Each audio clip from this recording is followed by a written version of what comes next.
Olá, é uma alegria poder estar falando com você. Aqui é pastor Pio Carvalho, eu sou pastor sênior da Comunhão Cristã Aba em Curitiba. Nós estamos disponibilizando esse material para você e vai fortalecer você, edificar, vai preparar você para viver uma vida cristã abundante, uma vida cristã vitoriosa. Você vai ter um louvor e logo a seguir uma mensagem, a mensagem que nós gravamos nos nossos cultos aqui. Todos os domingos nós temos aqui culto pela manhã às 9h30 e também às 18 horas. Abra o seu coração, receba a palavra, seja fortalecido, continue abençoado em nome de Cristo Jesus. Amém. És nosso eterno Pai, o que tudo criou, poderoso. Foi pelo Espírito que o Verbo se encarnou, Jesus o Cristo. Creio em nosso Deus e Pai, em seu Filho que é Jesus. Creio no Espírito Santo, o Deus que é três em um. Na ressurreição eu creio, que ao lá nos levará.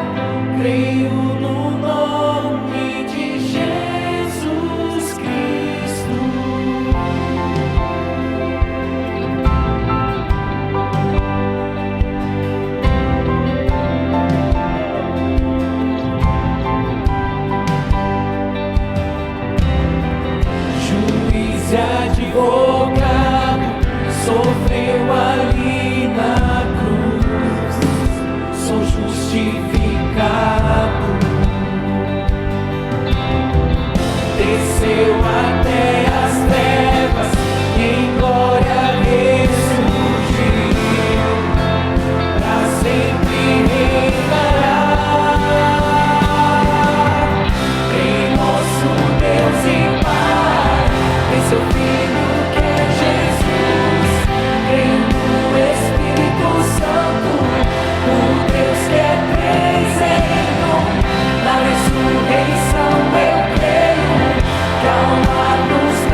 Então vamos começar aqui esse nosso bate-papo descontraído. Eu tenho certeza que vai edificar, vai fortalecer a sua fé em Cristo Jesus. Legal, boa noite a todos, sejam bem-vindos mais uma vez.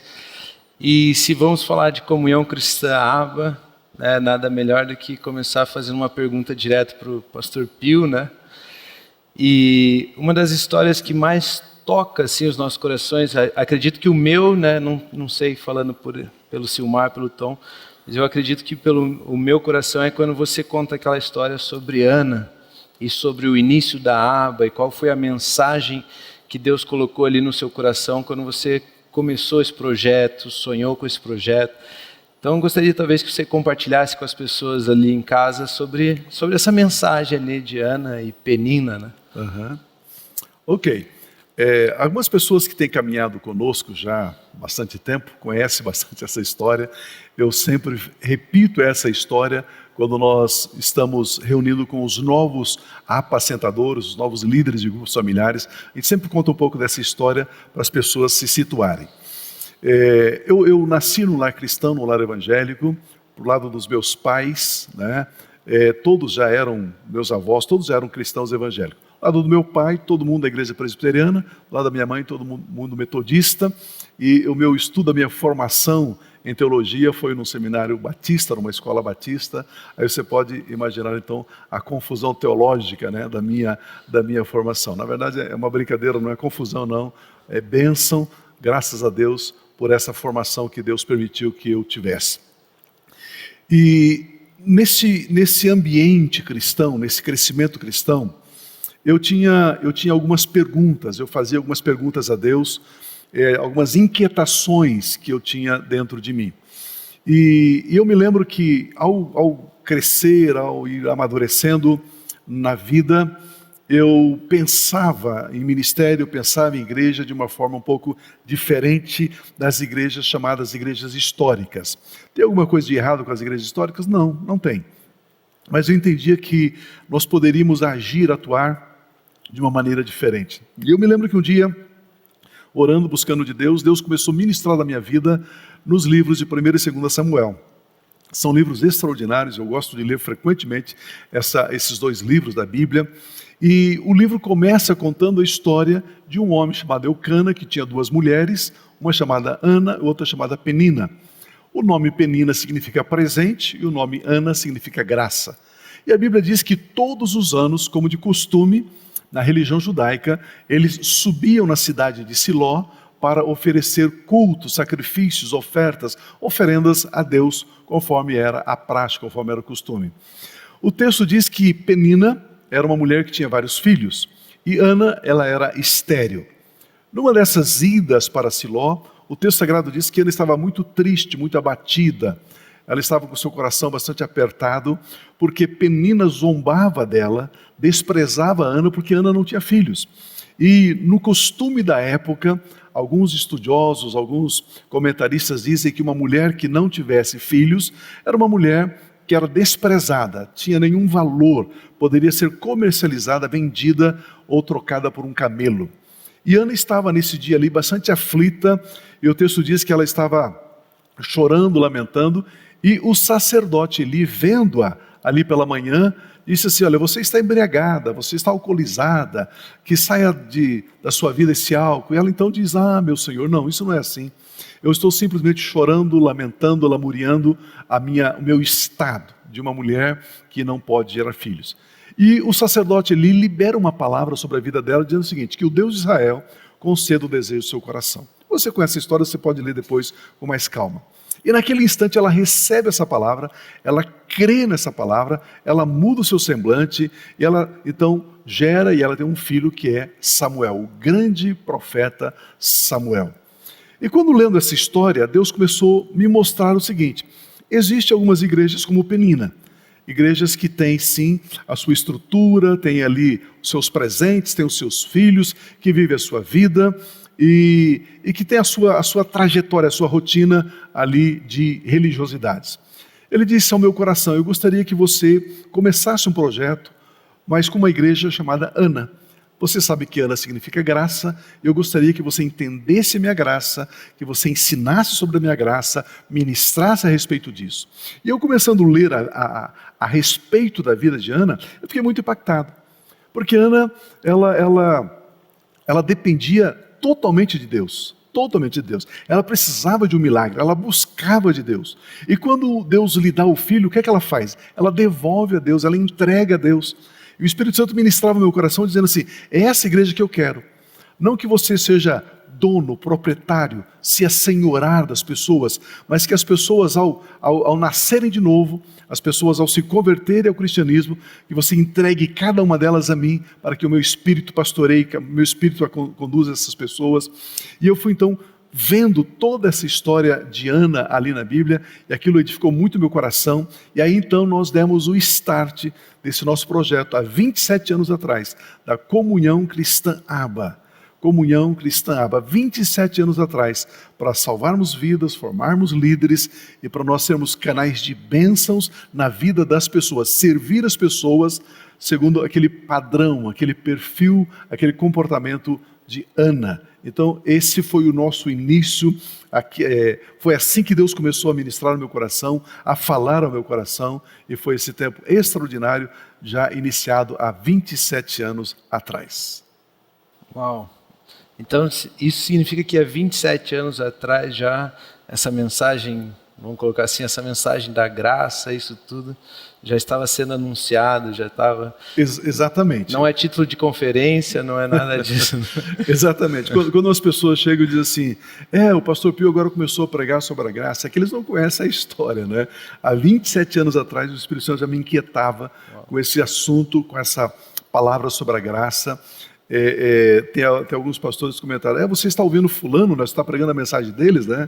Eu falei, tá bom, eu não dou muita explicação assim, eu não gosto muito de entrar nessas explicações e tal, mas eu entendi há muito tempo atrás que graça não é uma mensagem, graça não é um movimento, graça não é, enfim, uma tendência, graça é uma pessoa, graça é Cristo Jesus. Quando as pessoas entenderem isso, quando os líderes entenderem que graça é uma pessoa chamada Jesus Cristo, aí nós pregamos a respeito do amor dele, a respeito da obra dele, a respeito do sacrifício dele, e eu e você temos acesso a tudo quanto Deus Pai tem, porque nos tornamos herdeiros de Deus através da obra de Cristo Jesus. Isto é graça. Amém. Pegando essa última frase aí, nós temos acesso pela graça, né? É a graça que nos deu acesso. Isso significa que graça, ela fala muito de comunhão, né? A graça não aponta para divisão, a graça não aponta para separação, mas a graça foi Jesus reconciliando, Deus através de Jesus reconciliando consigo o mundo, os homens, né? E falando de comunhão cristã Aba, nesses 27 anos, essa mensagem da graça que comunica comunhão, né? Nós sabemos que uma das estruturas principais que nós temos aqui dentro da igreja são os grupos familiares, que são grupos onde nós temos essa oportunidade de aumentar ainda mais a comunhão, de fortalecer os laços entre os irmãos. Então o grupo familiar é uma estrutura perfeita que está aqui dentro da comunhão cristã, né? Que a gente vê o corpo se manifestando através disso. Eu acho que seria legal a gente poder falar um pouco sobre grupos familiares, talvez contar a história de onde veio a ideia de grupos familiares, contar um testemunho ou outro, talvez o Tom Silmar ali, sobre grupos familiares, falar um pouco sobre esse assunto também, que eu acho tão central dentro da nossa igreja aqui. É interessante que quando Deus ele deposita em nós uma visão, Ele deposita em nós um sonho, eu sempre digo isso, Deus não revela tudo, Deus não mostra tudo. Ele vai revelando à medida que a gente começa a caminhar. Eu me lembro que nós trabalhávamos num outro ministério e eu percebia que muitas pessoas estavam enfrentando lutas de sabor e sofrimentos, tristezas, por desconhecer, por ignorar princípios espirituais, princípios da palavra de Deus. E eu entendia que a igreja estava muito mais ali, apagando o fogo, o incêndio. A igreja estava mais ali tratando de problemas do que ter alvos para avançar para a maturidade, para o crescimento, para reinar em vida, para conquistar. A gente gastava muita energia resolvendo problemas, e esses problemas existiam por falta de conhecimento. Foi aí então que eu tive o privilégio de fazer uma viagem para a Coreia do Sul, para Seul, e lá então nós participamos de uma palestra do pastor Dr. Paul Yun-Cho, e ele falando um pouco do ministério dele, da igreja dele, o crescimento, uma igreja naqueles dias com mais de 700 mil membros naqueles dias.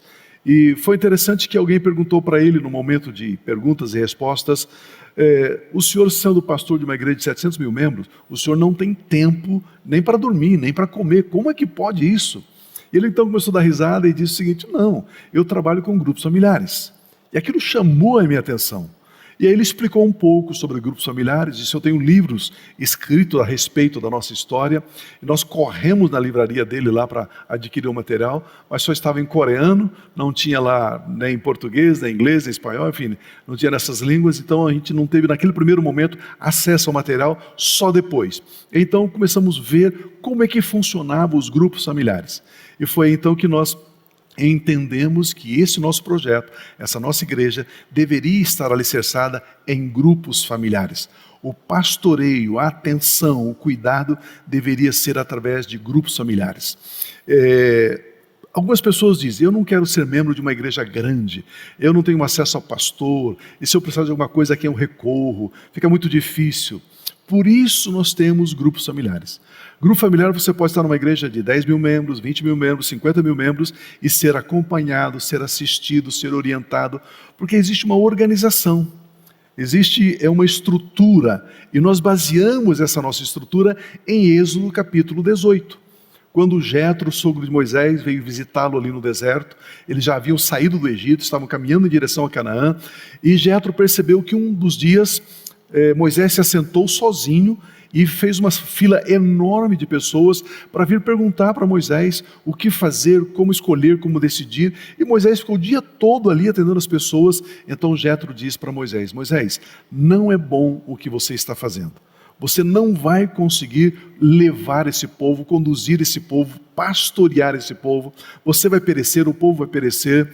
Então eu quero aconselhar você. Aí nós temos o conselho de Jetro, que era dividir a nação toda em pequenos grupos. E através dos pequenos grupos, líderes eram colocados. Líderes maduros, líderes apaixonados pela nação, líderes que não tinham vaidade, líderes que não queriam ser colocados, alçados sobre pessoas, dominar pessoas.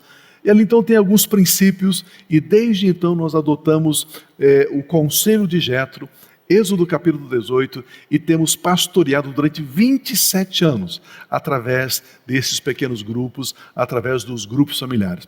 O Tom, que está conosco aí já há um bom tempo, há alguns anos, ele poderá conversar um pouquinho a experiência dele, a vivência dele, não só como membro de um grupo, ovelha de um grupo, mas também como pastor, como líder e como formador de novos líderes de grupos familiares. Boa noite, em primeiro lugar, a todos. E quando a gente fala de grupo familiar, para mim tem todo um carinho, né, toda uma alegria. Eu amo, sou apaixonado por grupo familiar. A gente veio, Ali e eu, para a ABA, ali final de 95, início de 96, então a gente está 25, 26 anos convivendo, né, nesse ambiente. E hoje muito daquilo que nós somos foi formado em grupo familiar. Foi esculpido, foi ensinado, foi instruído, foi pastoreado. O grupo familiar, você passa a ter um relacionamento, assim como o nome diz, de irmãos, de família, onde nós compartilhamos as nossas vidas com as pessoas. E interessante que sempre quando nós pensamos em igreja, um dos pontos que às vezes a gente ouve de um ministério ou outro, antes ouvíamos, às vezes a carência que as pessoas tinham de relacionamento, de comunhão, de orientação, de pastoreio. Como que eu vou falar com o pastor? O pastor tem que atender tanta gente. E quando a gente começou a participar aqui, de repente nós tínhamos um pastor que era nosso pastor todo dia, com quem nós nos reuníamos todas as semanas, para compartilhar e contar testemunhos, para colocar pedidos de oração, para compartilhar aqueles momentos de alegria, de conquistas, para participar também e compartilhar aqueles momentos mais complicados, mais difíceis, que todos passam, né? Esses dias eu estava pensando, Jesus disse uma vez, aqueles que estão cansados e sobrecarregados, venham até mim, eu trarei descanso. Com isso Jesus estava dizendo, tinha consciência, as pessoas vão passar por situações onde elas precisam de alívio, precisam de descanso, e a igreja ela é uma expressão também de Jesus na Terra. Então, o grupo familiar, ele nas nossas vidas, ele não vou dizer foi, porque continua sendo, ele é extremamente importante, relevante, e ele gera maturidade. Maturidade. Eu posso ver claramente, desde quando a gente chegou na igreja, o quanto tem sido formado nas nossas vidas. Eu lembro que talvez uma das primeiras reuniões de grupo familiar, Pio, foi lá ainda na academia, né, antes de ter uma estrutura como igreja, e meus pais me levaram numa reunião e o Pio ele fez um grupo familiar com os filhos dos líderes. E eu estava num momento não muito bom da minha vida, questionando muita coisa, enfim. E eu fui colocar algumas perguntas naquele dia, e que não eram perguntas porque eu queria aprender, era porque eu queria puxar o tapete debaixo do Pio e provar que ele estava errado, nos meus 20 anos por aí. E eu lembro que a resposta do Pio naquele dia foi, então, eu nem vou te responder, porque o Derek, filho mais velho do Pio, na época devia ter uns 4, 5 anos por aí. Derek me fez essa pergunta ontem, então nem vou responder para você, isso não é pergunta que se faça, né? E ele judiando de mim. Mas era a mentalidade infantil daqueles dias, né? Lá no comecinho, quando a gente chegou. E eu lembro que um tempo depois nós começamos então a participar de um grupo, frequentar o grupo, e a Ali é um casal jovem, né? Estávamos ali começando a nossa vida como casal, e nós começamos a participar do terceiro grupo da igreja, foi formado pela igreja aqui. E esse grupo era interessante porque ele não era tão homogêneo no sentido de todos casais jovens. Pelo contrário, nós éramos um casal muito jovem, 23 anos aproximadamente naquela época, e do nosso grupo familiar participavam casais já avós, por exemplo, e não eram alguns, tinha alguns de bem mais experiência que a gente. E às vezes as pessoas perguntam, mas e aí, foi boa essa experiência assim, tão diferente, idade tão diferente? E eu vou te dizer que foi maravilhoso. Extraordinário, porque a Ali e eu, a gente ficava só observando as experiências, as vivências daqueles casais, os testemunhos e os pedidos de oração que eles tinham, e a gente ia podendo aprender com os acertos e erros deles. Isso foi tão valioso, tão importante. Não posso te dizer quantos anos de vida economizou para nós aquela oportunidade. Eu lembro de um outro momento também, onde a gente já estava começando a se envolver, apoiar um pouquinho na igreja, junto no Ministério de Jovens, com o PAP na época, e começou a acender um desejo no meu coração de um dia ter a oportunidade de pregar. E numa reunião de grupo familiar eu falei isso, olha, gente, queria pedir oração, que Deus de repente abrisse uma porta para um dia a gente ter essa experiência, ter tido esse desejo e tal. E isso era uma sexta-feira, e a gente tinha um visitante no grupo aquele dia, era um dos pastores, que era responsável pelas coberturas, pelas viagens de cobertura de outras igrejas que nós fazemos. E aquele irmão, então, ele ficou sabendo então desse meu desejo. No dia seguinte ele me fez uma ligação, ele disse, olha, amanhã à noite tem uma das igrejas aqui que está precisando de receber uma visita, uma cobertura nossa, e eu fiquei sabendo que você quer pregar, então você gostaria de ir lá? E, assim, da sexta-feira para o domingo, eu nunca tinha pregado na vida. Eu lembro que encontrei com o Pio no sábado à noite, eu tinha uma mensagem, não sei nem se era fita cassete ou se era um CD. Eu falei, Pio, eu vou pegar essa tua mensagem, eu vou pregar, porque eu nunca preguei na vida.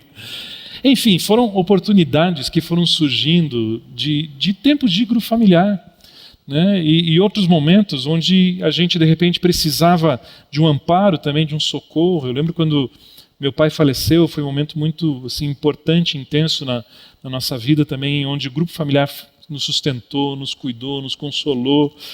Então, como ovelha de grupo familiar, eu sou profundamente grato a Deus e eu tenho convicção de que aquilo que a gente é hoje tem muito, muito, muito dessa influência. E tive a oportunidade também de ministrar, de ser um apacentador.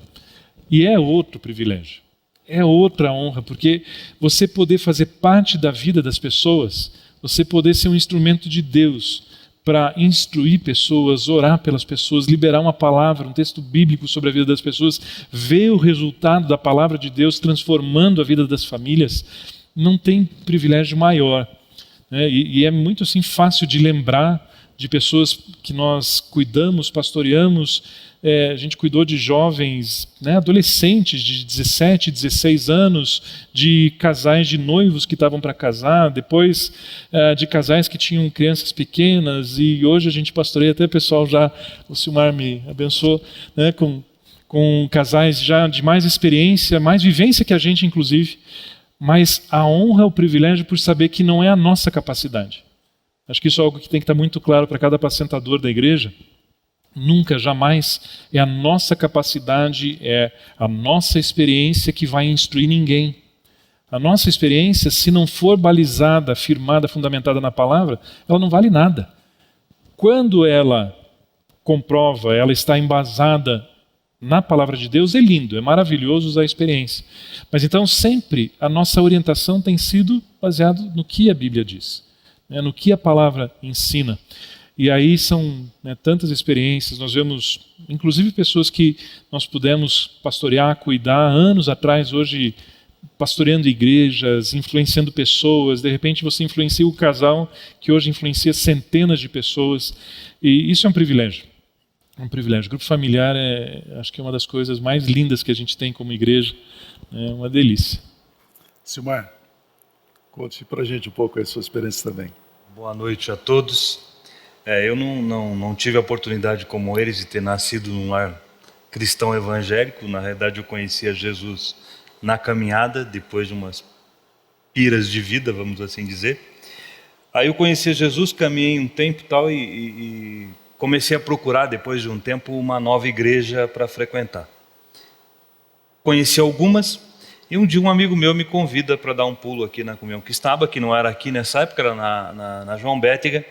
E aí eu fui no culto, só que eu fui no culto da tarde, tinha o culto à tarde e o culto da noite. Aí eu fui no culto da tarde, tal, olhei, achei bacana. Confesso, né, que naquele dia eu não prestei muita atenção no que o pastor pregou. Já estou aqui, né? Mas é verdade, eu estava, na realidade, olhando toda a estrutura da igreja, vendo como tudo funcionava.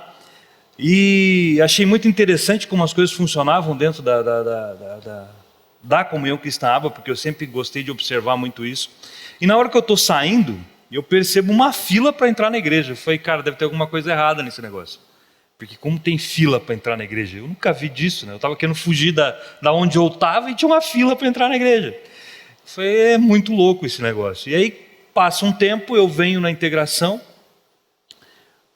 participo um pouco da integração, começo a caminhada, e aí em maio, isso foi janeiro, em maio eu comecei a frequentar a integração de forma mais intensa. Um dia numa semana lá na João Bétega, aí no dia 8 de maio de 2005, foi isso em 2005, a igreja veio para cá e eu já participei da integração aqui. E aí foi interessante porque algumas coisas aconteceram, né? Por exemplo, dentro da integração eu tive alguns choques já de maneira de pensar. Teve um dia que um camarada ministrou sobre batismo aqui, eu era professor de catecúmenos na outra igreja com relação a curso de batismo, e ele falou sobre como era o batismo e tal, e eu fiquei muito bravo aquele dia, falei que era heresia, fui embora daqui, disse que nunca mais ia voltar, fui para casa, levei realmente quase 2 meses para voltar, mas aí eu olhei a Bíblia e eu falei, cara, mas o que ele falou está aqui, então acho que não está errado. Eu não sei se você sabe, mas aqui a gente fala de Bíblia, né? Então, aí eu voltei para a integração, caminhei, entrei, e aí até pela manhã o Pio comentou que muitas vezes as pessoas pensam assim, eu não vou numa igreja grande porque ninguém vai perceber que eu estou lá, que é muito grande, eu vou isso e aquilo. Mentira, cara, porque eu vim para cá para me esconder. No meu retiro de integração eu já estava carregando água, ajudando isso, ajudando aquilo. Virou o ano, eu já estava liderando a integração, então não tem isso, porque existem tantas frentes de trabalho aqui, tanta coisa para se fazer, e quanto mais gente tiver, mais trabalho tem e mais gente para ser alcançada. E essa é uma questão muito interessante. Uma outra coisa interessante que eu sempre dizia, aí como eu gostei demais da integração, eu fui para a integração, ajudar na integração, legal. Aí quando eu conversava com as pessoas, eu dizia assim, eu posso ser transferido, porque eu trabalho numa empresa que trabalha no Brasil todo, e América Latina e tal, e se eu for transferido de cidade, se tem uma coisa que eu vou procurar, é uma igreja que tem uma estrutura parecida com essa, de grupos familiares. Por quê? Isso é muito bom. Eu tinha uma igreja com 60 lá, que eu trabalhava lá, eu estava congregando com 60, 80 pessoas, e o pastor não tinha tempo, assim como o Tom falou, não tinha tempo de estar pastoreando. E ali não, você tem um grupo de 15 pessoas tal, e você está sendo pastoreado. E isso foi muito legal. E essa questão de choque, por exemplo, de ensino, a gente deve falar sobre isso daqui a pouco, a questão de edificação e tal. Na ITM, na época, hoje FATEM, né? Então nós tínhamos a ITM, hoje nós temos a FATEM. Disseram para mim um dia assim, você vai aceitar Jesus ali na FATEM. Eu falei, não pode, eu já aceitei. Eu era meio perdidaço lá, mas agora está tudo certo, eu aceitei Jesus. Teve um dia que está o cara ministrando aqui, ele fala sobre isso, eu sou o primeiro a sair correndo e aceitar Jesus de novo, porque efetivamente aquilo que eu tinha de pensamento sobre estar com Jesus não estava bem alinhado. Então, tem sido experiências assim, muito, muito interessantes. Aí, aproveitando, falando um pouco sobre essa questão de grupo familiar, hoje nós temos uma estrutura aqui, né, que é muito legal, que são os grupos familiares à distância, os grupos familiares online. Né? Então, você pode participar de qualquer lugar do mundo desse grupo familiar. Hoje nós temos pessoas no mundo inteiro, no país inteiro, que podem participar dessa estrutura de grupo familiar. Você viu o e-mail ali, vai passar para você de novo ali dos grupos familiares tal, na tua tela, onde você pode perguntar um pouco mais, que se quiser participar desse grupo, você tem essa liberdade e você tem esse pastoreio, independente de onde você esteja. Hoje os grupos familiares nossos, devido às questões de decretos, eles não acontecem de maneira presencial, por enquanto a gente está cumprindo os decretos e tal. Então nós mantemos essa questão online. Só que antes de pandemia, antes de qualquer coisa, o Espírito Santo já impulsionou todo mundo aqui, as estruturas da igreja, a começar esse projeto, a começar isso lá na frente. Então lá atrás nós fizemos isso e nós estávamos tão atuais, que quando tudo começou a gente já estava com tudo estruturado. Então hoje tem coordenação geral, tem apacentadores, tem ovelhas, toda uma estrutura montada para que você possa participar disso. E ter esse acompanhamento. No momento em que as pessoas estão teoricamente isoladas, nós como igreja conseguimos alcançar as pessoas através dessa ferramenta que muita gente diz, a internet é maldita, se você não souber usar é mesmo. Né? Mas se a gente souber usar e aqui a gente utiliza essa ferramenta de uma maneira muito legal, a gente consegue alcançar todos vocês, independente de onde você esteja, e poder participar disso com muita alegria, ter essa edificação. Em resumo, é bom demais o negócio. É interessante que quando nós falamos sobre os grupos, o grupo fala exatamente desse tempo de comunhão. Imagina, Deus coloca um sonho, uma visão no nosso coração. Aí eu e a Rose começamos a fazer as primeiras reuniões na sala das casas, né? Era um grupinho de 10 casais contando conosco. E a gente, como eu disse, a gente não tinha todos os detalhes, né? E agora o próximo passo, como vai ser, não tínhamos. E devagarzinho então, conforme caminhávamos, Deus foi nos inspirando, nos mostrando, nos conduzindo. E nós começamos a trabalhar em cima de 4 ênfases, que é a comunhão, que é a edificação, evangelização e celebração. Então a gente sempre orientando nessa direção. E quando nós falamos de comunhão, nós falamos em grupos familiares, porque ali no grupo familiar, conforme o Tom, o Silmar já comentaram, é ali que você pode estar junto, ali que você pode trocar as suas experiências, ali você pode ser canal de bênção na vida de alguém é canal de bênção na sua vida. É tempo de comunhão, de relacionamento. Tem esse texto de Provérbios capítulo 18 que diz assim: quem se isola busca interesses egoístas e se rebela contra a sensatez. Então, quem se isola está pensando em si mesmo, buscando os seus interesses. É uma visão pequena, distorcida. É uma pessoa que quer só ser servida. Mas quando você está em grupo familiar, ali você entende que Deus usa a sua vida na vida daquelas pessoas que estão ali com você. Por outro lado, também as pessoas usam. Deus usa essas pessoas para abençoar a sua vida. Aí então você tem todo esse tempo de comunhão, de relacionamento. Não importa se a igreja cresce, se você chega no templo aqui, tem 4.000 pessoas reunidas, você tem lá o seu grupo, tem o seu apacentador, tem o seu oikos, né? Aquele núcleo de relacionamento onde você é abençoado. A Bíblia diz, um ou outro ajudou e disse, anima-te. Então, essa cumplicidade de serviço traz essa edificação, traz esse crescimento espiritual. Aproveitando, né, que você falou já das ênfases aí, uma das coisas que é legal que está sendo citado aqui é um pouco, né, da estrutura que vem sendo montada aqui dentro. E o Silmar falou bastante da integração. Integração é aquela porta de entrada, é a porta de recepção que a Comunhão Cristã Aba tem, justamente para essas pessoas que vêm aqui num culto de celebração e pensam, uau, isso aqui é muito grande. A gente que trabalha aqui durante, né, a semana toda, às vezes vem algum fornecedor de algum material, alguém que vem fazer alguma manutenção aqui no templo, a pessoa não é acostumada com igreja e coisa. Quando eles passam ali na porta, né, eles falam, uau, mas é isso aqui, né? Vocês enchem isso aqui, como que é isso? E as pessoas, elas costumam vir aqui e ver esse lugar grande, ou vem numa reunião de domingo e vê cheio de gente. E a integração é justamente a porta de entrada que você pode chegar aqui. Se você procurar nas saídas dos cultos, você vai encontrar pessoas te recebendo, te indicando a integração para você poder se envolver, entrar num grupo familiar. Do grupo familiar você vai receber um treinamento, você vai poder se tornar um líder de grupo familiar um dia. Né? Veio até uma pergunta online ali de um dos membros, que é quais são os passos para se tornar um líder, né, de grupo familiar. Então, não sei se é bem o passo a passo, mas depende mais da pessoa do que da gente, né? Mas se você tem o interesse, o coração sujeito ao Espírito, com certeza que dentro dessa estrutura é só uma questão de tempo até você se tornar um líder. E são estruturas que estão aqui para servir a gente dentro.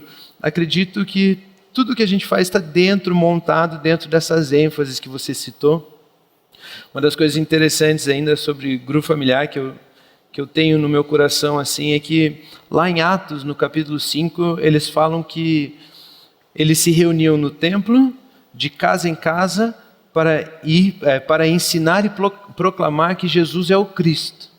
Então, o que nos une? A mensagem de que Jesus é o Cristo. Nada faz eu discordar de você, porque a gente sabe que Jesus é o Cristo. Mas o legal é que existia edificação nas casas, e no templo eles tinham também essa proclamação, essa mensagem, eles falavam do amor de Jesus. Tem um salmista lá, eu separei um salmo aqui, Salmo 55:14, diz assim, com quem eu partilhava agradável comunhão, enquanto íamos com a multidão festiva para a casa de Deus. Olha que legal, a comunhão cristã ela funciona assim, as ênfases nos levam a isso. Vem a salvação na evangelização, de repente tem a comunhão, né? Eu e você vamos na comunhão do grupo familiar, depois nós vamos celebrar no templo, celebrar no culto com a multidão. Né? Então o culto em si não é o lugar só não é o lugar onde a verdadeira edificação, a verdadeira comunhão acontece, mas é de casa em casa, né? A igreja praticamente funciona dentro das casas e aqui a gente se reúne para celebrar aquilo que Deus já nos ministrou no coração, nos ensinou, já nos levou a agradecer. Mas essa questão toda de ênfases, tal, elas vêm de uma visão. Né? Nós sabemos que aqui na Comunhão Cristã Aba, nós falamos sempre sobre salvar vidas e formar líderes. Você pergunta lá para a criança lá na IBI, e aí, o que a gente faz aqui? Não, salvar vidas, formar líderes, para a irmã, para o irmão que estão ajudando a limpar o banheiro. Por que você está fazendo isso? Né? Porque nós estamos salvando vidas e formando líderes. Para o pastor que está aqui em cima, por que você prega? Para anunciar Jesus e salvar vidas e formar líderes. A gente sabe que tem uma visão. Eu estava lendo que em Provérbios, né? Provérbios 29:18 diz assim, havendo profecia, o povo não se corrompe. Não havendo profecia, o povo se corrompe. mas quem guarda a lei, esse é feliz. E fazendo um estudo sobre aquela palavra ali, profecia, você descobre que no hebraico, na verdade, a palavra é visão. Profecia e visão, elas são traduzidas ali, no hebraico é a mesma palavra, mas a gente traduz no português para coisas diferentes, que é a palavra chazon, se você tem interesse aí em casa para saber. Mas fala de visão. Então, tendo visão, não tem corrupção. Não a corrupção só de não rouba, não mata, não xinga, não sei lá o quê, mas não tem a corrupção de desvio de atenção. A visão é uma imagem do futuro que foi estabelecida por Deus, que quer que a gente chegue lá. E dentro dessa visão, nós sabemos que salvar vidas e formar líderes é como se fosse 2 trilhos para nós. Nós estamos dentro desse trilho e o nosso trem vai em cima desse trilho, salvar vidas e formar líderes. A gente não se desvia nem para a direita, nem para a esquerda, não se corrompe. E as 4 ênfases, elas nos ajudam a formar essa visão, a tirar ela do papel, a fazer com que isso se estabeleça. Então, acho que a gente pode também comentar um pouco sobre essas 4 ênfases, falar um pouco sobre evangelização, falar um pouco sobre celebração, comunhão, já falamos bastante aqui no grupo familiar, mas também a edificação, que é o curso da FATEM também, as mensagens. Enfim, acho que cada um pode falar um pouco da sua área. Antes de passar aqui para o Tom falar um pouquinho sobre a evangelização, nós estávamos tendo um evento, e nesse evento estava presente um pastor, já bastante idoso, e eu nem sabia que ele estava presente, mas depois, no intervalo, ele veio falar comigo, me dar um abraço, e falou assim: Pio, eu acompanho a Comunhão Cristã Aba, você há alguns anos, e eu sempre me perguntei, qual é o segredo desse ministério, qual é o mistério que está por trás dessa igreja, que sempre avança, sempre cresce, uma igreja relevante, uma igreja bastante atuante nesses dias. E ele disse, e eu descobri hoje, ouvindo você, eu havia ministrado a manhã toda, ele disse assim: a sua mensagem é cristocêntrica. Você coloca Jesus no centro.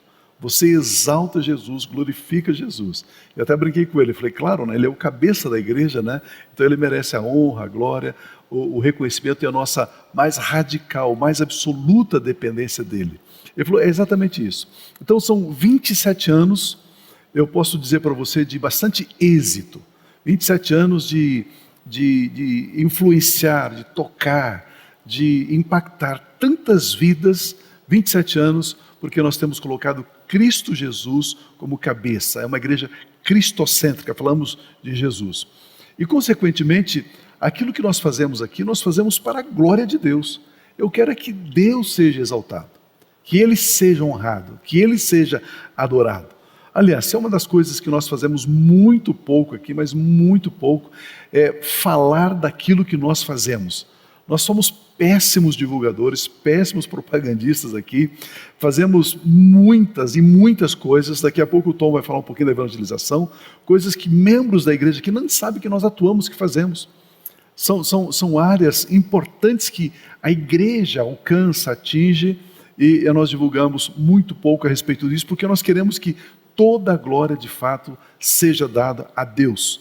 Nós não buscamos reconhecimento, nós não buscamos honra para nós mesmos, isso não nos interessa, nós queremos fazer essa obra com muita alegria. A importância da visão, conforme o Rômulo colocou há pouco, a visão impede você de sair para a direita, de você sair para a esquerda, de você se corromper.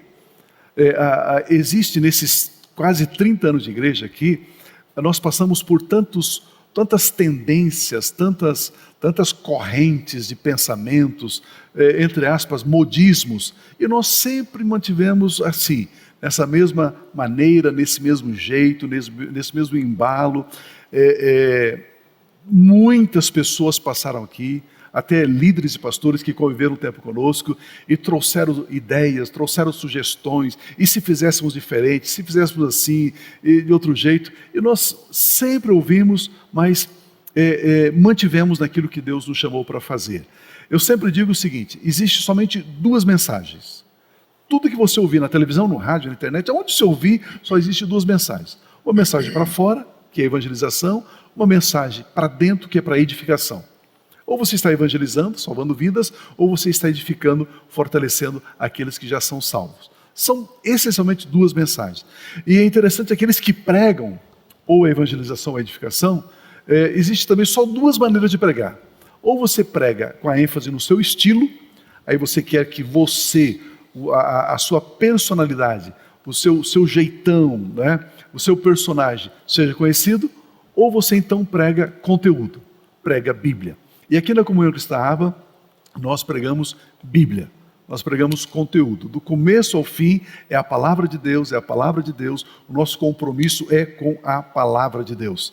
Então nós evangelizamos, ok? Pregamos para fora, nós edificamos, pregamos para dentro. Como o Rômulo disse, nós temos uma escola aqui, a FATEM, há 20 e tantos anos, mais de 12 mil alunos já se formaram aqui conosco, de várias denominações, de várias igrejas diferentes, porque nós queremos pregar a palavra, e a palavra não tem cor denominacional. A palavra de Deus é a palavra de Deus, ela é eficaz, ela é poderosa, ela é única, e nós queremos ensinar com a maior simplicidade, com a maior pureza possível a palavra de Deus, para que as pessoas sejam edificadas, fortalecidas no Senhor, na força do seu poder, como a própria Bíblia Sagrada diz. Então nós queremos edificar as pessoas. Eu quero que cada membro da nossa igreja se agiganta ao ponto de aí vencer os gigantes, derrotar as lutas, as adversidades e exaltar e glorificar Cristo Jesus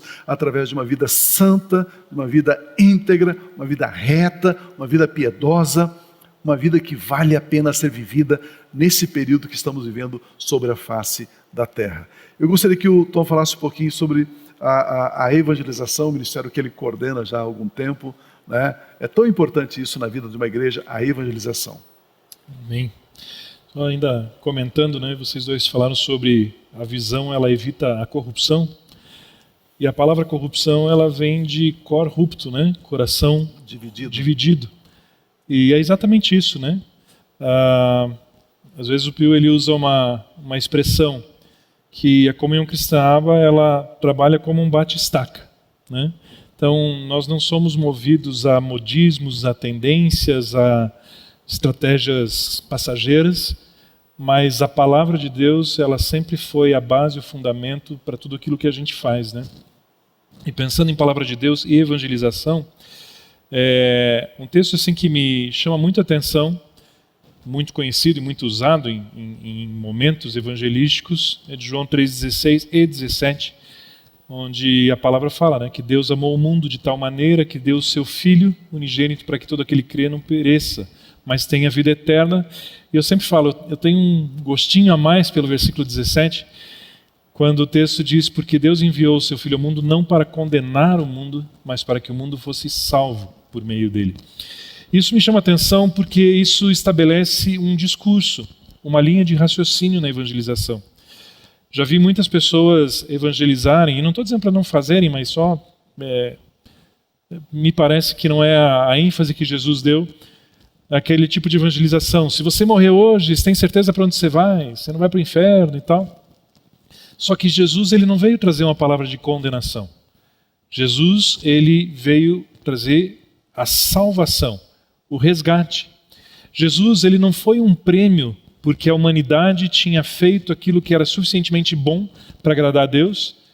Pelo contrário, Jesus foi um presente porque a humanidade não conseguia fazer aquilo que agradava a Deus e por isso estava vivendo debaixo de condenação.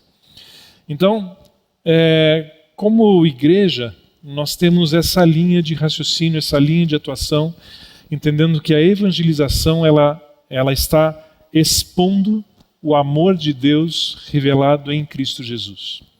Como que nós fazemos isso como igreja? Basicamente de duas formas. Nós temos vários projetos de evangelização que a igreja suporta, mantém, sustenta, patrocina, que busca alcançar as mais diversas áreas. Os mais diversos públicos são alcançados por essas frentes. Estava comentando, Jesus, quando caminhou na terra, ele juntou pessoas juntou multidões em torno dele, e muitas dessas pessoas, possivelmente a maioria, elas iam atrás de Jesus porque elas tinham alguma necessidade que elas percebiam que Jesus poderia suprir, poderia mudar. E isso abre uma porta, abre uma ênfase social para a igreja. Então a igreja tem sim uma sensibilidade, um reconhecimento, um papel social. E aí nós atuamos percebendo o que as pessoas precisam, o que está afligindo as pessoas, entendendo que isso não é um fim, não é o objetivo final da igreja, suprir uma necessidade de um alimento ou de uma roupa, mas é um meio para que aquela pessoa tenha uma necessidade social atendida, mas juntamente com isso, a palavra que transforma a vida dela, a eternidade dela. Então nós procuramos atingir os mais diversos perfis de pessoas. Então nós temos, por exemplo, projetos que atuam nas escolas, com crianças.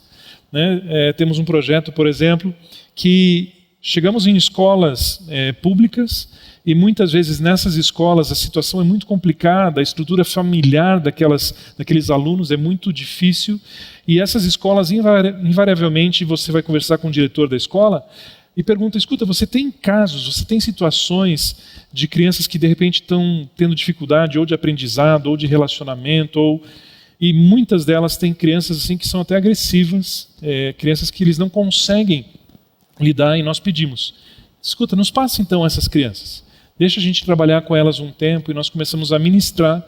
E é muito interessante que às vezes você vai querer tocar essa criança para manifestar um carinho, e essa criança ela arredia, porque para ela o toque humano é a agressão, que é o que ela recebe na sua casa.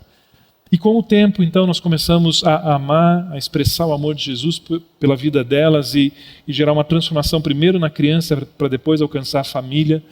Mas isso é uma vertente que nós temos, por exemplo, com crianças. Nós temos também visitação de idosos. Lares, casas de apoio que existem na cidade, que nós temos equipes que vão visitar essas pessoas, esses idosos, para também expressarmos o amor de Deus. Crianças, idosos. Aí nós trabalhamos ali com empresários. Pessoas aí, profissionais liberais, empresários, que às vezes muitas pessoas dizem: ah, não, esses não precisam.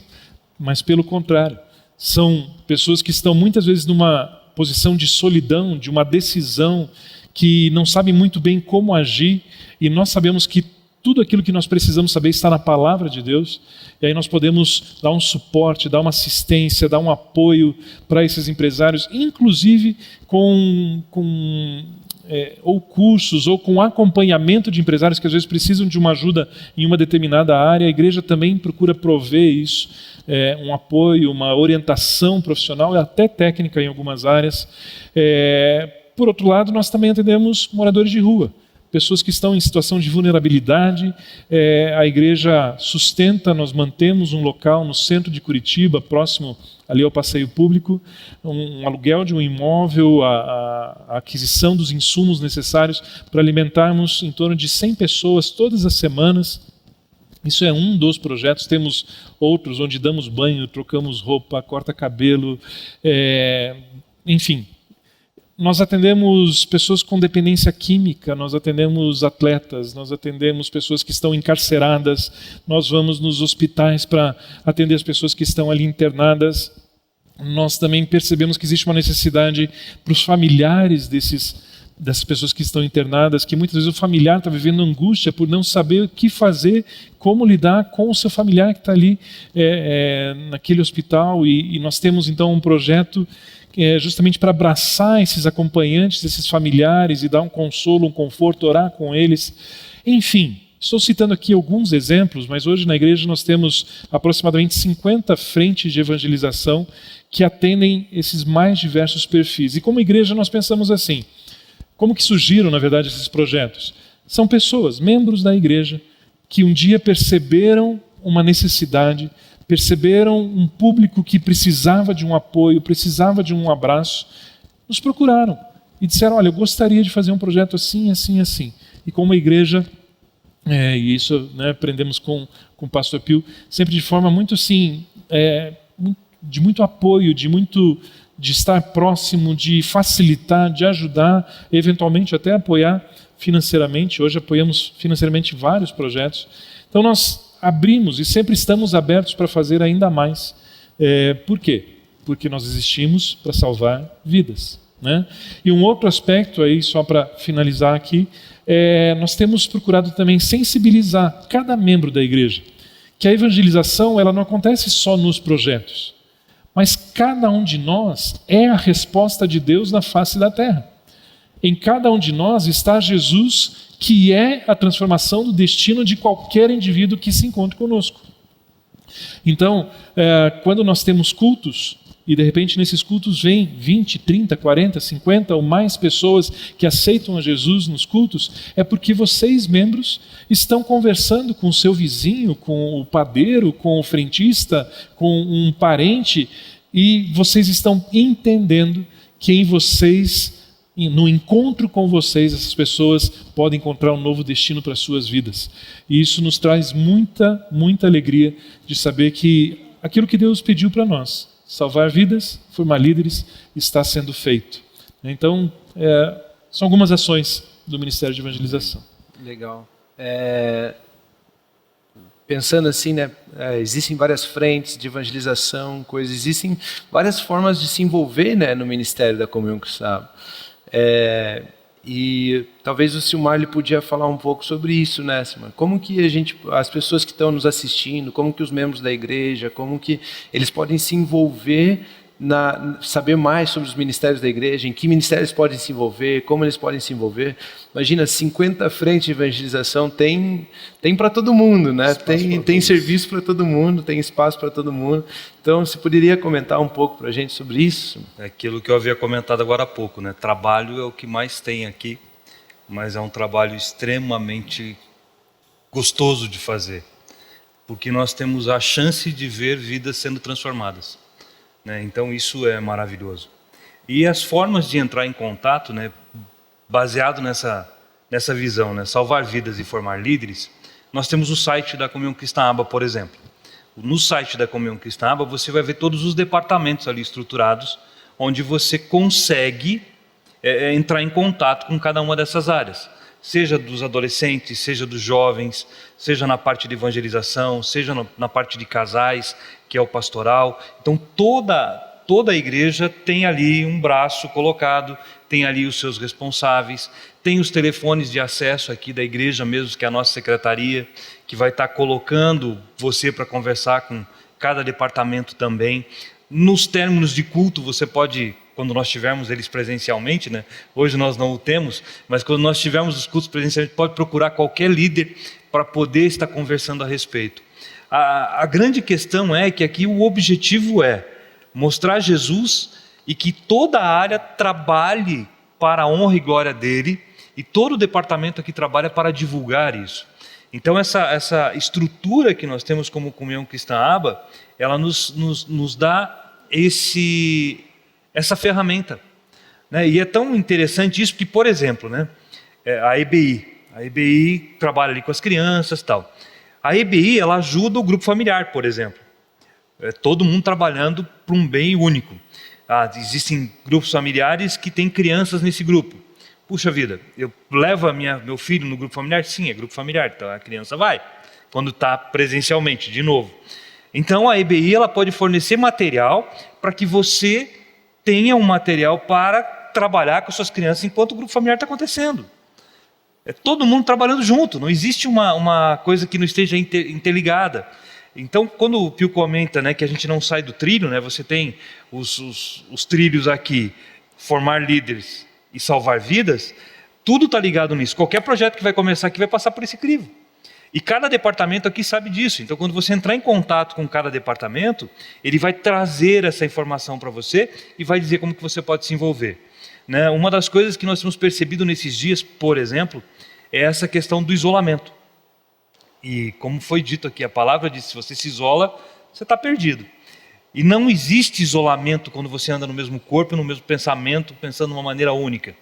E nós temos hoje essa questão online. Então, você quer saber como tudo funciona? Então, ligue, mande e-mail, entre em contato através do site, entre pelo Instagram, entre pelo Facebook. Todas essas áreas elas são monitoradas e você terá um retorno. Pode ficar tranquilo, tranquila, que você receberá uma resposta independente do dia, da hora que você passar. Talvez leve um tempinho, né, até a gente conseguir trazer essa resposta, mas você sem resposta não vai ficar. Então, em todas as áreas nós precisamos de voluntários. Em todas as áreas nós queremos crescer, né? Não é porque nós queremos crescer, é porque Jesus quer que o reino dele cada vez seja maior. Nós só fazemos aquilo que ele quer. E nós temos a visão de que a cidade inteira, ela se tornará cristã evangélica, professando o nome de Cristo. E você vindo trabalhar em qualquer um dos departamentos, será mais uma ferramenta que estará ajudando a esse nome ser divulgado e cada dia maior. Posso deixar uma dica ainda também, se de repente você quer ser treinado dentro do aspecto de evangelização. Nós temos um curso de voluntariado e capelania pela FATEM. Você pode acessar o site da FATEM e vai ter disponível para fazer online, onde você estiver, no Brasil, no mundo. E a gente pega justamente esse know-how de todas essas frentes que nós trabalhamos. Os professores que dão as aulas são exatamente os coordenadores dessas frentes. E certamente você vai ser preparado, treinado para você fazer ou aqui na igreja, ou de repente até onde você está, você pode iniciar uma ação de proclamar o nome de Jesus em diversas formas. Bem, antes de partir para uma última pergunta aqui, tem uma que veio lá de Salvador, Bahia, então acho que é bem da Janete, acho que é bem especial assim, acho que vai edificar bastante as pessoas, mas ela diz assim: minha pergunta vai para o pastor Pio. Sinto que és um homem enviado por Deus. Como se sente nesses 27 anos na Comunhão Cristã Aba, levando a palavra do Senhor e mudando a vida de várias famílias? Acho que é bem pessoal assim, e fica legal de compartilhar assim. Como você se sente? O que você vê quando as pessoas estão sendo transformadas pela palavra, ensinadas pela palavra? Eu vejo que uma das grandes alegrias de uma igreja, de um corpo de liderança, de um pastor, é ver pessoas chegando e tendo inúmeras necessidades em várias áreas.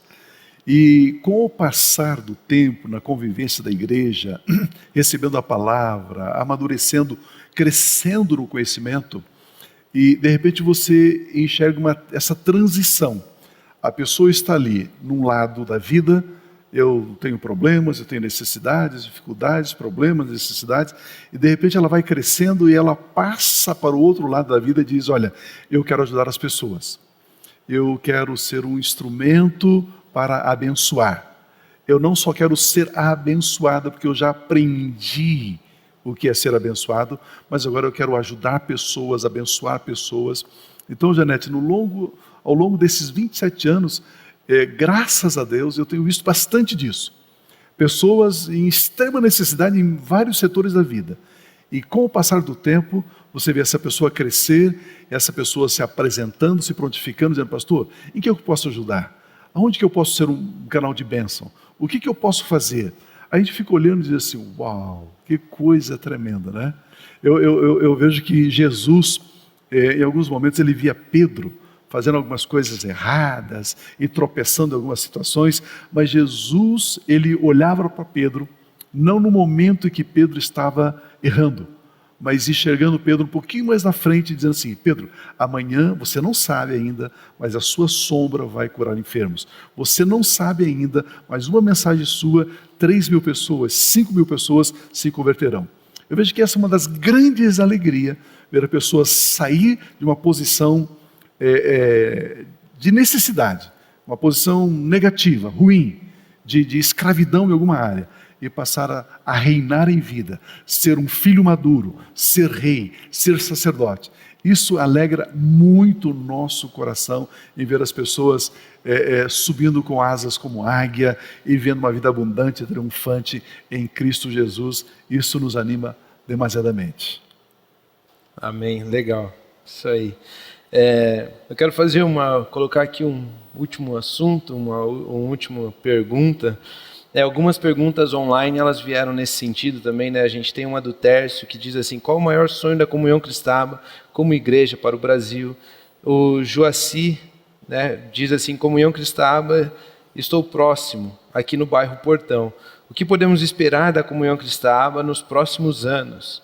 Porque eu quero caminhar junto. Então, algumas mensagens vieram assim de não só de como está funcionando a história da Comunhão Cristã Aba, né, de como foram esses 27 anos, mas eles estão focando assim no, e aí, como que vai ser? Eu quero saber, eu quero estar junto, eu quero avançar com vocês. Então, a gente sabe que foram 27 anos de edificação na palavra, nós sabemos que essa visão tem de fato salvado vidas, formado líderes. O Tom, ele comentou, né, são mais de 20 mil pessoas já há alguns anos sempre recebendo essa mensagem, se convertendo, entregando suas vidas a Jesus. Líderes, então, né, nem se fala da formação de líderes, não só também líderes aqui para dentro, né, de grupos familiares, mas líderes na sociedade, líderes que estão influenciando com as suas empresas, nos seus cargos de medicina, sei lá, políticos, enfim. Líderes em geral têm sido formados aqui neste lugar, mas a gente pode dizer assim, né, Ebenezer, até aqui nos ajudou o Senhor, nós sabemos que tudo isso acontece única e exclusivamente pela dependência do Espírito Santo. Você vê na fala de todos aqui, nenhum considera-se capaz na sua capacidade. Isso aqui foi construído na minha capacidade, no meu jeito de fazer. Nós sabemos que é o Espírito Santo. Ontem eu estava pregando, falando com os jovens, né, e falando sobre os improváveis de Deus, né? Então Deus, ele fala assim, ei, vamos fazer uma grande nação. Olha lá para a terra, vamos pegar aquele casal ali que é estéril, né? Abraão e Sara. Eu precisava de um rei aqui, pega aquele garotinho lá, Davi, né? Eu precisava de uma tataravó, sei lá qual é a linhagem ali de Jesus, mas eu precisava de uma tataravó lá para Jesus. Chama lá Raabe, aquela prostituta. Então, os improváveis de Deus, porque no fim, todos eles sabiam. Isso que Deus fazendo na minha vida, não tenho capacidade em mim mesmo de realizar isso. E nós sabemos na Comunhão Cristã também que nós não temos capacidade de fazer isso aqui acontecer, de todas essas pessoas serem transformadas. Nós não temos capacidade de transformar vidas. Só o Espírito Santo pode fazer só isso, né? Só a palavra de Deus pode fazer isso. Então, até aqui nos ajudou o Senhor, e Ele com certeza vai nos ajudar durante muito tempo ainda. Mas a pergunta, acho que gera em torno de como ver os próximos anos. E aí, acho que antes do Pio terminar, encerrar com essa pergunta, a gente podia fazer, sei lá, 30 segundos para o Silmar, 30 segundos para o Tom, 30 segundos para mim, né? O que vemos, o que a gente sente assim para os próximos anos, e aí o pastor Pio ele pode vir e colocar o trilho debaixo das nossas falas, né? A direção, a visão, para que a gente possa sonhar junto, falar junto sobre esse ministério que tanto a gente ama. Então, como ver os próximos anos, Silmar? Divulgando Jesus, mostrando Jesus para as pessoas e trazendo a possibilidade, da maneira mais simples, da maneira mais singela possível, sobre quem é Jesus. Porque só Ele faz, só Ele transforma, só Ele traz vida, só Ele traz paz, e se não for Ele, não tem sentido. Eu só vejo a Aba fazendo isso. Falando do amor de Jesus. E aí, Tom? Acho que um dos textos na minha história aqui na igreja que mais me marcou, mais me chama a atenção, Romanos 5,17. Aqueles que recebem a abundância da graça e a dádiva da justiça reinam em vida. Eu tenho muita convicção de que Deus tem colocado clareza e entendimento de que Ele nos fez para existir reinando sobre a terra já. E se Deus tem nos revelado isso, essa compreensão, é porque Ele tem colocado diante de nós a experiência, o experimentar essa verdade. Então, eu acho que isso faz parte da nossa vocação. Um filho de Deus que reinam em vida aonde estiverem. Uma igreja forte com membros fortes que influenciam onde elas estiverem. Acho que esse é o nosso destino, é para lá que a gente está indo. Amém. Esses dias o pastor Pio trouxe uma mensagem, ele falava, agora eu não me lembro certo, mas era um povo que sabia discernir os tempos, né? E pensando nessa época que a gente está vivendo do online, das coisas, das empresas assim, colocando todo mundo em home office, fechando escritórios, essa coisa toda, o ser humano buscando mais o conhecimento de quem ele mesmo é, de buscando aquele conforto, vai buscar muito mais férias, vai buscar muito mais qualidade de vida do que tem sido até aqui. Eu tenho visto, eu acho que o Espírito Santo tem conversado comigo e mostrado que a igreja, os dias da sociedade futura são os dias que a igreja, é o único lugar que tem para oferecer, o que eles buscam é a igreja. Né? Só a igreja tem comunhão. Né? Aquele happy hour que acontecia, eles não vão ter mais, porque agora o trabalho é home office. Então, e aí, o happy hour não tem, e aí não tem. E as pessoas em casa elas vão começar a buscar cada vez mais comunhão e comunhão e comunhão. E acredito que nós não estamos entrando num tempo onde as igrejas terão que se tornar online, as igrejas se afastarão, as igrejas terão que ser à distância. Mas eu acredito que o Espírito Santo está conduzindo a igreja em geral, não só a Comunhão Cristã Aba, né, mas a igreja em geral nesse caminho de que as pessoas vão precisar do corpo, elas vão precisar da comunhão, do laço afetivo, disso que a gente fala sobre grupo familiar e tudo isso, né? Então eu vejo que dentro da Comunhão Cristã Aba também nós temos uma estrutura muito forte, uma visão muito forte para solucionar algo que ainda vai surgir, né, na sociedade, que é essa necessidade de comunhão, de encontro presencial, uma coisa que eles ainda nem sabem que tem, mas eles já vão procurar. Nós sabemos que aqui nós estamos de braços abertos, várias igrejas, todas as igrejas na verdade estão de braços abertos para, independentemente de quem você for, você precisa saber que você não precisa viver a sua vida sozinho, você vai ter resposta dentro da igreja. O Senhor Jesus, Ele ama você, Ele quer que você faça parte dessa comunidade, dessa comunhão de irmãos, desse corpo de Cristo, e com certeza eu acredito que os próximos dias são os dias da igreja oferecer também comunhão àqueles que estão fora, né? Deixar as portas bem abertas para que eles possam entrar e se sentir recebidos, né? Então eu tenho visto isso para os próximos dias, assim, para os próximos anos também. Amém. Eu gosto muito daquelas vezes que Deus na Bíblia fala assim: congregai o meu povo. Lá em Apocalipse a gente vê ajuntamento.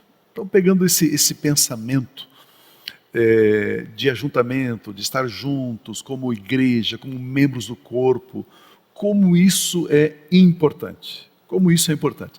As nossas celebrações, os nossos cultos aqui, é um ajuntamento de pessoas que tem o objetivo de exaltar, glorificar a Deus. O nosso louvor é forte, os nossos músicos, pessoas capazes, pessoas que se esmeram, pessoas que se dedicam de uma forma assim impressionante para nos conduzir no louvor a Deus, na exaltação a Deus, no cântico a Deus, na celebração a Deus. Nós procuramos ter aqui um lugar bem confortável, bem gostoso, para que as pessoas possam estar aqui juntamente com esse objetivo, né? Pessoas juntas e juntamente com o alvo de celebrar, bendizer e glorificar a Deus. Os próximos anos, primeiro, eu tenho imensa gratidão por cada membro da nossa igreja. Pessoas que estão envolvidas, comprometidas, atuando, participando em tantas áreas, em tantos lugares assim, que às vezes a gente fica chocado de ver pessoas tão dedicadas, pessoas que se doam, se deixam desgastar, fazendo a obra de Deus. Então, a nossa gratidão por cada membro, por cada pessoa, engajados em tantos setores aqui na igreja. Por isso eu posso olhar para o nosso amanhã com confiança. São 27 anos de história, de bastante êxito, de bastante conquista. Por quê? Por causa dos membros dessa igreja. As pessoas que estão aí se dedicando de uma forma intensa. E eu vejo também que os membros da nossa igreja têm nos apoiado financeiramente de uma forma assim impressionante. Você que traz o seu dízimo, que você traz a sua oferta, você que voluntariamente resolve contribuir com as suas finanças para que todas essas frentes de trabalho, coisas que às vezes você nem sabe, possa ser realizada, pessoas possam ser alcançadas. E lá naquele dia, Deus vai dizer para você o seguinte: olha, eu estava com sede, você me deu de beber, eu estava nu e você me deu de vestir. Você vai falar, mas quando que eu fiz isso? Deus vai dizer o seguinte: quando você ofertou, quando você dizimou, quando você contribuiu, esse recurso foi usado pela igreja para que pessoas pudessem ser alcançadas, amparadas, assistidas. Então a nossa alegria, o nosso louvor pela sua vida, pela sua fidelidade. Algumas pessoas já passaram no nosso meio e por uma outra razão deixou. E se você de repente está nos assistindo agora e diz, eu já congreguei lá na aba, e aí por uma situação ou outra eu parei, volte, venha, retorne. Mas eu fico constrangido. Esqueça o constrangimento. Nós temos o objetivo, como disse o Silmar, né? Nós queremos que Jesus seja exaltado, reconhecido, glorificado, adorado. Esse é o nosso propósito, esse é o nosso objetivo. Eu quero ler um texto, Marcos capítulo 16, versículo 15, momentos antes de Jesus ser elevado aos céus. Ele disse o seguinte: vão pelo mundo todo e pregue o evangelho a todas as pessoas. Vão pelo mundo todo. Qual é a nossa missão nos próximos anos? Pregar o evangelho a todas as pessoas, a cada pessoa. Os versículos 19 e 20 diz assim: depois de lhes ter falado, o Senhor Jesus foi elevado aos céus e assentou-se à direita de Deus Pai. Então os discípulos saíram e pregaram por toda parte, e o Senhor cooperava com eles, confirmando-lhes a palavra com os sinais que acompanhavam. Esse é o nosso anelo, esse é o nosso desejo. Senhor, confirme a nossa mensagem por meio de sinais, prodígios, maravilhas, por meio de milagres, para que as pessoas possam experimentar no seu corpo, na sua família, nos seus negócios, nas suas empresas, a atuação de Deus, a cooperação do Espírito Santo de Deus, fazendo algo extraordinário, coisas que ainda nós não temos experienciado em abundância. É assim que eu vejo os próximos anos. É assim que eu vejo os próximos passos da Comunhão Cristã Aba. Eu tenho aqui uma carta que eu recebi, um e-mail, é um testemunho de Angola, lá da África, da cidade de Luanda, capital de Angola, no bairro Prenda-Mayanga. Esse irmão diz assim: eu sou africano, sou angolano, que Deus seja louvado pelo trabalho e pela mensagem que você tem pregado. É uma mensagem tão clara que transformou primeiramente a minha vida e depois toda a minha família. Um ensino simples, um ensino claro, que nós estamos sendo impactados. Então eu quero saudar essa igreja, saudar esse ministério, o apóstolo Pio Carvalho, ungido de Deus, que tem levado essa palavra da graça, do amor de Deus, como eu nunca tinha visto antes. E isso tem mudado e tem abençoado tremendamente a minha vida aqui na África. E ele diz o seguinte: e quando é que você virá para cá para abrir uma comunhão cristã Aba, o ministério aqui na nossa cidade, no nosso país? Necessitamos tanto de crescer no entendimento dessa mensagem que vocês pregam com tanto amor, com tanta alegria. Nós queremos que vocês venham para cá, que vocês também nos abençoem aqui na nossa nação. E assim, amados, são tantas cartas que nós recebemos, tantos e-mails de pessoas no Brasil, fora do Brasil, ao redor do mundo, que falam a língua portuguesa e que têm sido tremendamente impactados e edificados. E é isso que queremos fazer nos próximos anos. Queremos abençoar, queremos edificar, queremos fazer com que as pessoas saiam dessa posição de necessitados, de até mesmo escravos, opressos, para uma vida livre em Cristo Jesus. Foi para a liberdade que Cristo nos libertou. Vamos permanecer nessa liberdade. Essa liberdade encontra-se no Evangelho, porque o Evangelho é o poder de Deus para a salvação de todo aquele que crê. Que vocês permaneçam abençoados, que vocês tenham uma semana extraordinária de confiança no Senhor. Essa vida abundante dada a cada um de nós, em o nome de Cristo Jesus. A nossa gratidão pela sua vida. Amém.